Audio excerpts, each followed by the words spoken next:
That was close. Much too close. Yes, Are you okay? Yes. No, not really. You wouldn't happen to have some sugar on you? Sugar? You've got some nerve. Diabetes. I'm hypoglycemic right now. I need glucose or little sugar. Otherwise, Otherwise, what? Otherwise, I will faint again. And in a few hours, I will die. Are you kidding? No. By the look of you, I guess you're not. Hello? He's not reacting. He's still conscious, but totally lethargic. Here I am, stuck on a beach in the middle of nowhere without a living soul in sight. And my only companion needs glucose, or some form of sugar. Where am I supposed to find that? My goodness, what a mess!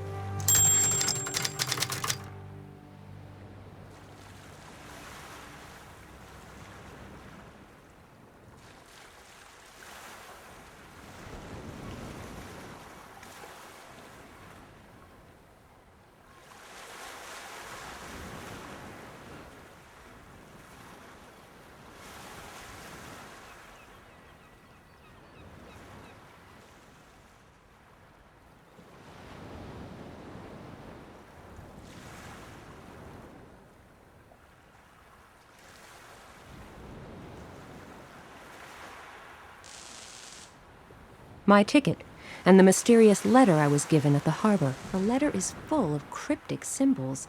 I can't make any sense of it. And the enclosed sketch isn't very helpful either.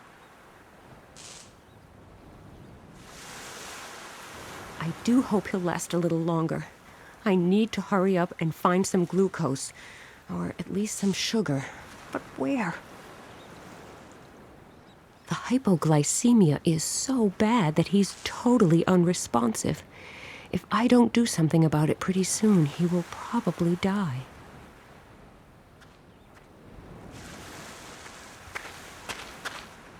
The sea is quite calm again.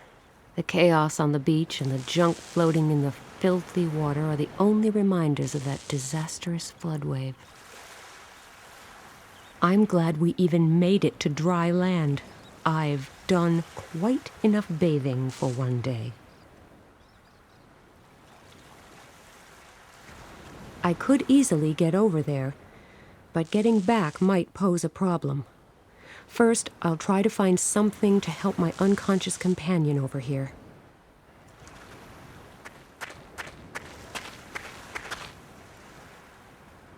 There seem to be place names on that signpost, but I can't read them from here.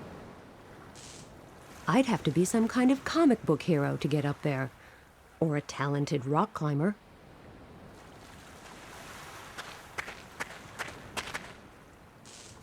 I hope there's something in there that I can use to revive my unresponsive friend. Something to counter his hypoglycemia would be good. I can't reach it. A simple rake that's missing a few teeth.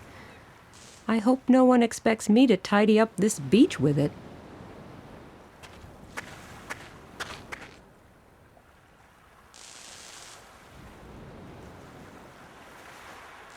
A simple rake that's missing a few teeth. I hope no one expects me to tidy up this beach with it.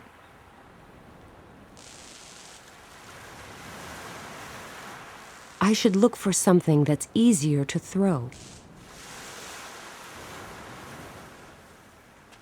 A hat stand.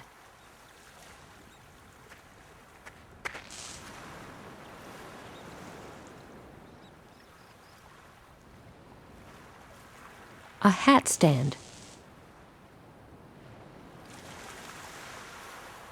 I should look for something that's easier to throw. This has seen better days.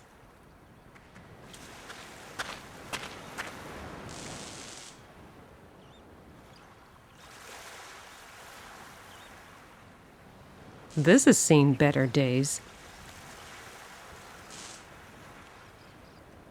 I might be able to throw this bag far enough, but I don't think it would have sufficient oomph, or kinetic energy, to use a more technical expression. A dark briefcase without a handle.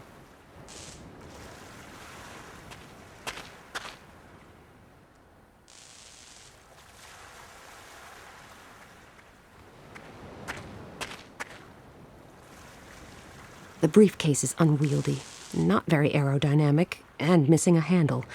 Besides, I'd really like to know whether there's anything interesting inside before I throw it away. No idea what this wheel might have been used for.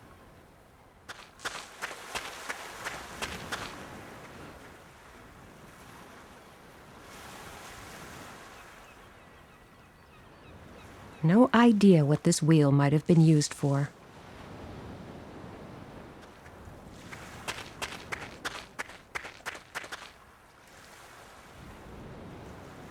This is a bit too heavy to throw that far.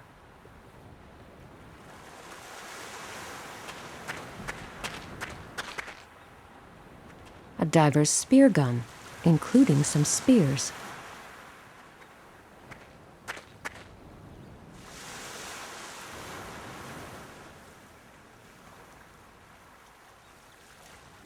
A diver's spear gun, including some spears.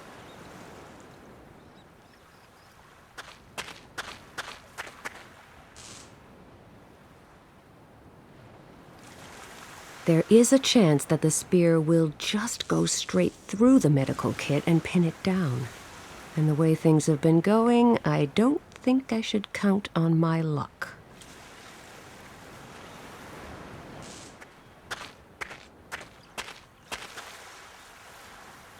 Who would just dump a car battery in the sea? I thought this was the age of environmentalism.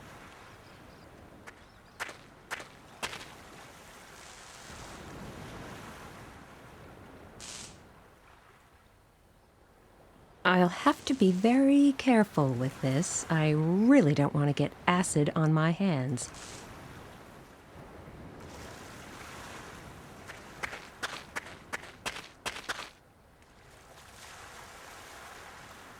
This is way too heavy.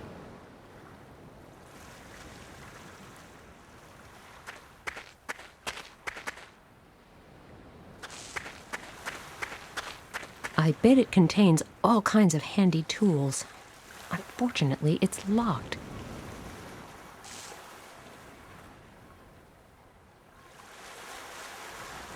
I bet it contains all kinds of handy tools. Unfortunately, it's locked.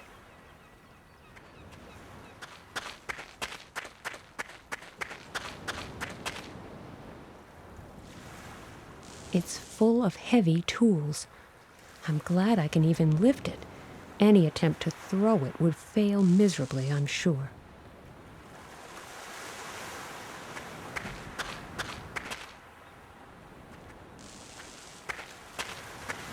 There are warning notices on it. Flammable and corrosive.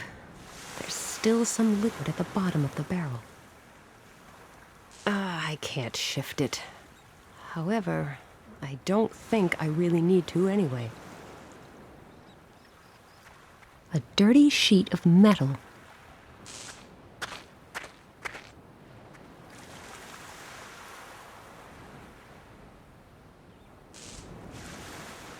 A dirty sheet of metal.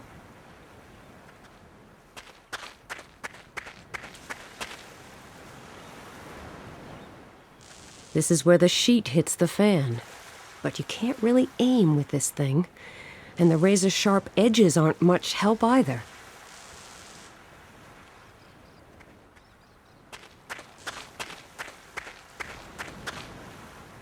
A whole crate full of life vests washed ashore here. I'll just take one of these.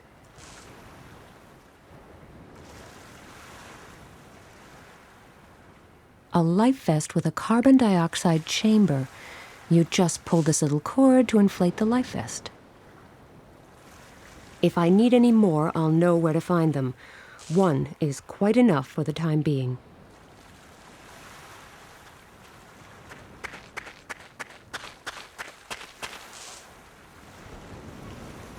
It's not very airworthy. After all, it was made to be used in the water.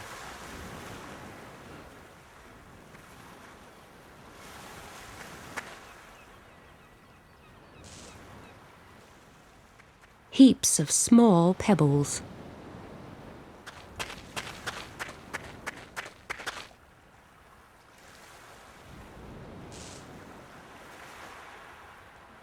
I picked these up on the beach. They're not so pretty that I want to collect any more of them.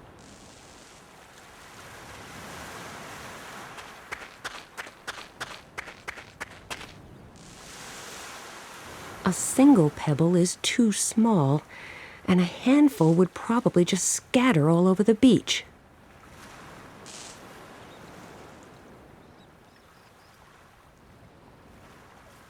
The pebbles are much easier to carry inside this bag. A bag filled with pebbles.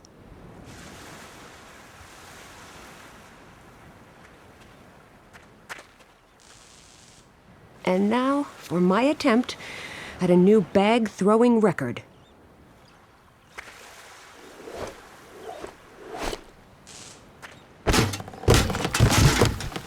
I'm a genius.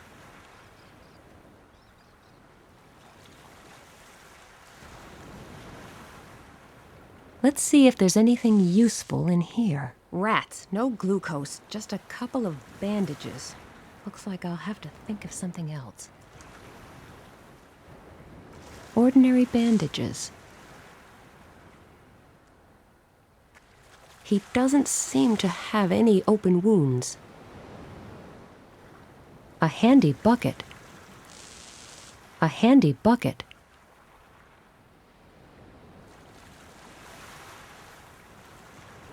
Let's see. A handful of worthless documents and a candy bar. The documents from the briefcase. Bills and other insignificant papers. This contains about the same amount of calories as a hearty meal. Good idea.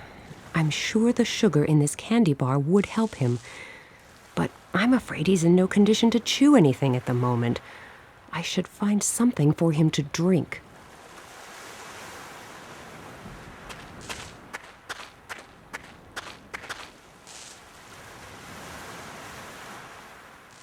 Looking at the labels on this barrel, I'm pretty sure the stuff in there is not something I'd like to carry around with me.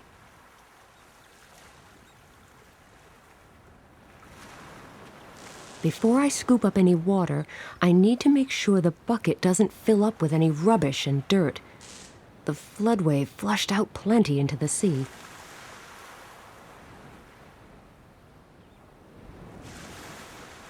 Let's mummify this. An expertly bandaged bucket.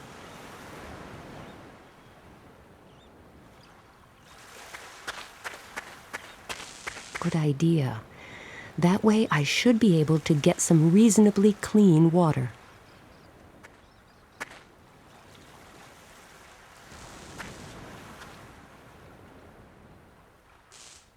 The water in the bucket looks reasonably clean.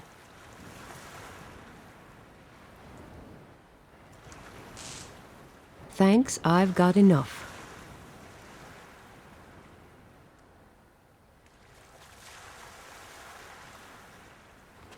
No idea what kind of chemicals are in there, so it makes little sense to dilute them with water. There must be quite a charge on that cable. Sparks are flying from the live end, and the ground all around it looks scorched. I'm not going anywhere near that. I don't have a death wish. An electric puddle is not what I need right now. There's a box near the top of the pole, probably a fuse box. I can't just climb up that pole. I was no good at that kind of thing back in school, and this one's damp and slippery. Nothing doing.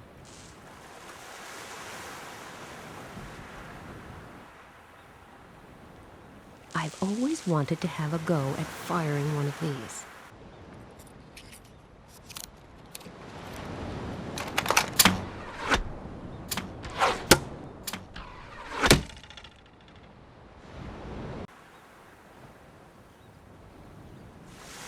With those spears sticking out of the pole, I should be able to reach the fuse box now.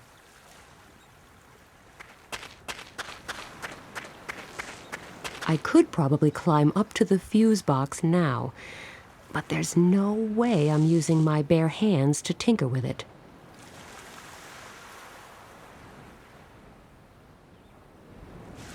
I should try to open the toolbox first.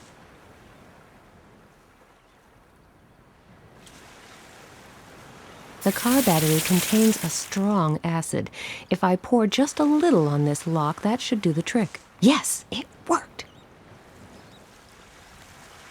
Quite an impressive selection of tools, but I don't have anything to tinker with right now.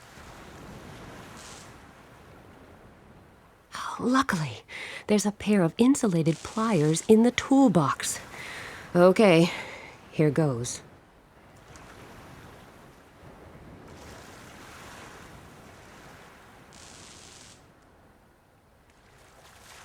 The power's off. I've turned the power off, so for the moment it's safe to go near the cable. The power's off, but what am I supposed to do with the cable?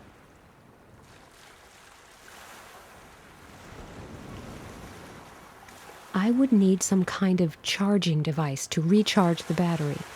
Just holding it up to the power cable won't accomplish anything. For my next adventure, I'm going to insist on a double for dangerous stunts, I swear.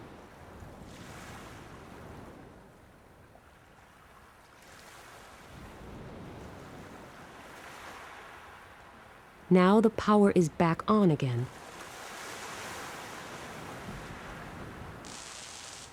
I might still need this. Better not ruin it.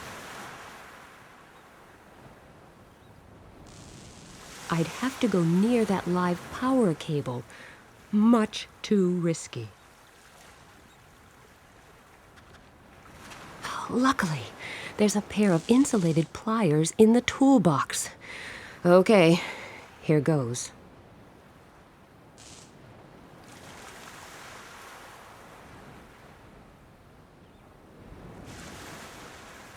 The power's off.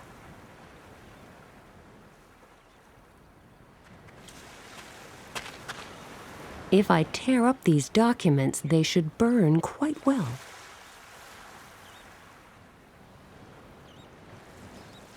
I've torn the documents into little pieces and placed them on the end of the live cable. Up the pole, down the pole, up the pole, down the pole. Who am I, Tarzan?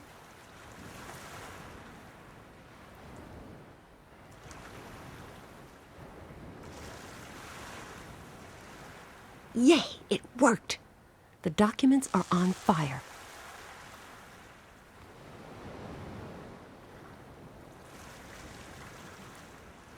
The power's off.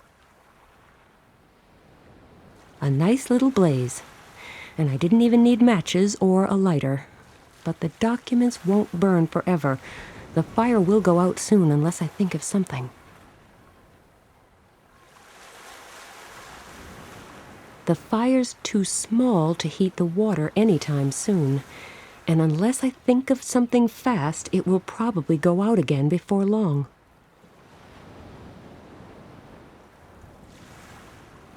The paper would just fall through the teeth. A shovel would be far more useful.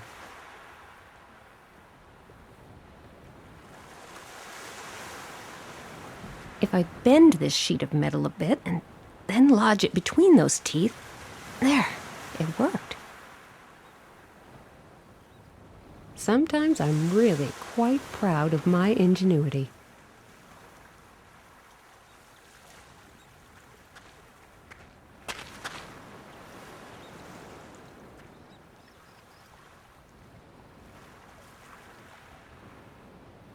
I've picked up the fire with the shovel, but I can't carry it around like this forever. It will go out soon.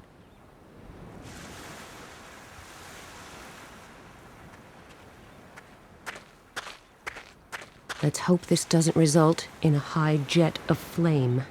I don't need a bad hair day on top of everything else. Great! Now I have a lovely fire going that should burn for some time, hopefully. A very nice blaze. The chemicals in that barrel burn really well.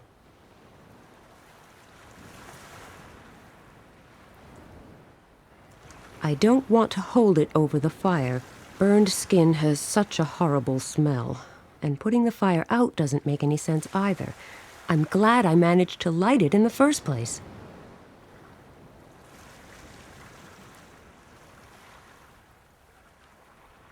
The fire isn't hot enough to melt it. What else could I do with it? Put it next to the barrel? Inside it? Then what? I don't know. Maybe I'll think of something later.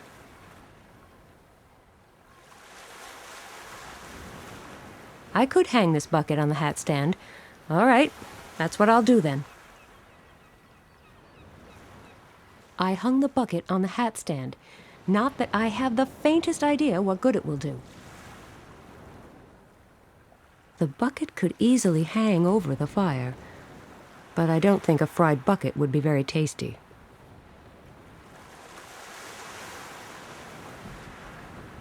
I'll just pour the water into the bucket hanging from the hat stand. I hung the bucket on the hat stand. It's not exactly the hat stand's job description, but it will just have to adapt.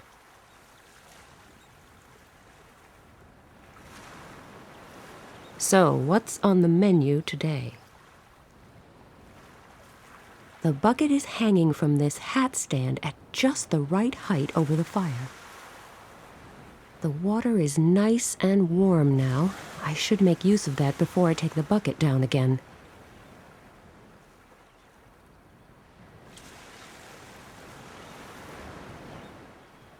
Good idea. But I'll pour away some of this water first. I'm sure I don't need that much for this little candy bar. There, that's better. Soup au chocolat. This recipe may get me my own cooking show someday. The candy bar has melted. I can take the bucket down now. It will probably still taste a bit salty, but in this case, the end justifies the means. The candy bar is now dissolved in the water.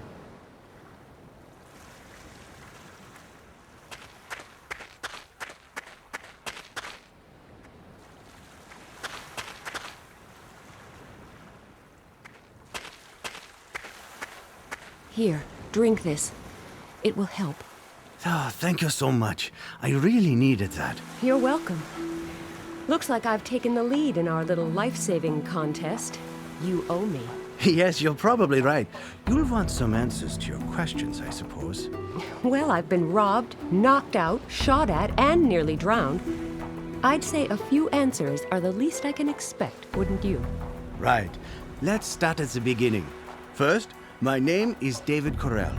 I'm a vicar in Berlin, and I investigate sects and the dangers they pose on behalf of the church. Pleased to meet you. Nina Kalinko. Very nice to meet you. So, as I said, I deal with certain associations outside of the church. Some time ago, I came across a new, very aggressive sect by the name of Puritas Cordis. The sect of that televangelist, Pat Shelton? Right on. Apparently, Puritas Cordis believes in the prophecies of Zandona, an obscure 17th century French prophet. Something along the lines of Nostradamus? Yes, but the prophecies of Nostradamus were really vague and quite open to interpretation. Zandona, on the other hand, predicted a series of very real disasters. They were supposed to happen in a specific order, culminating in the apocalypse. Zandona.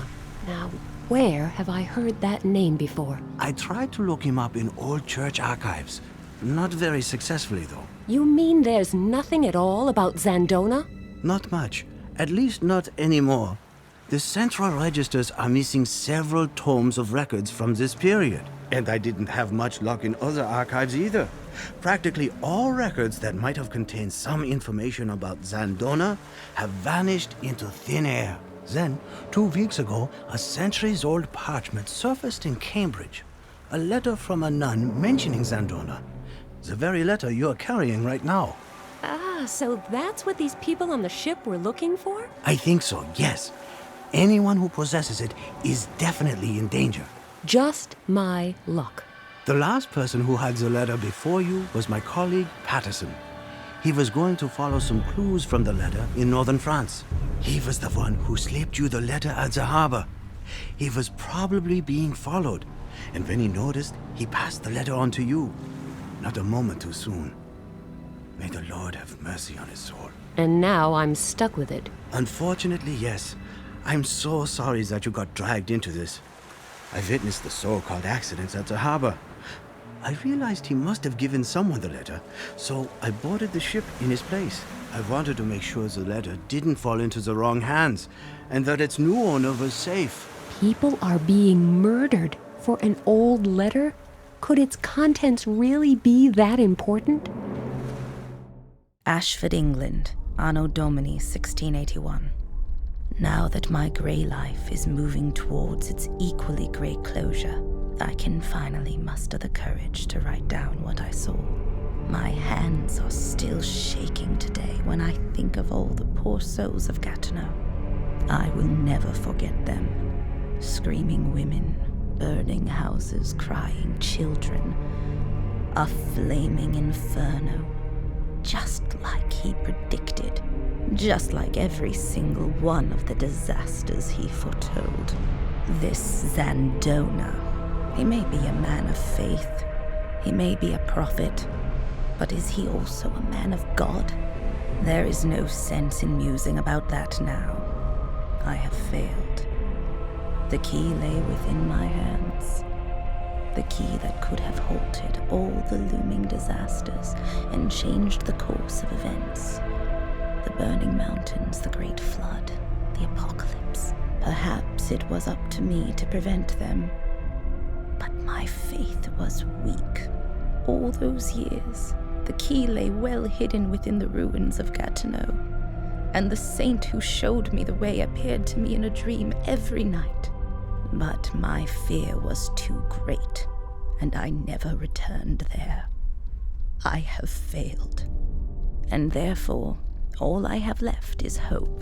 The hope that those brothers and sisters who follow may not succumb to the phantoms of fear, doubt, and weakness, as I did. The hope that they may boldly take the only path that is still open, strong in faith and fearless in action.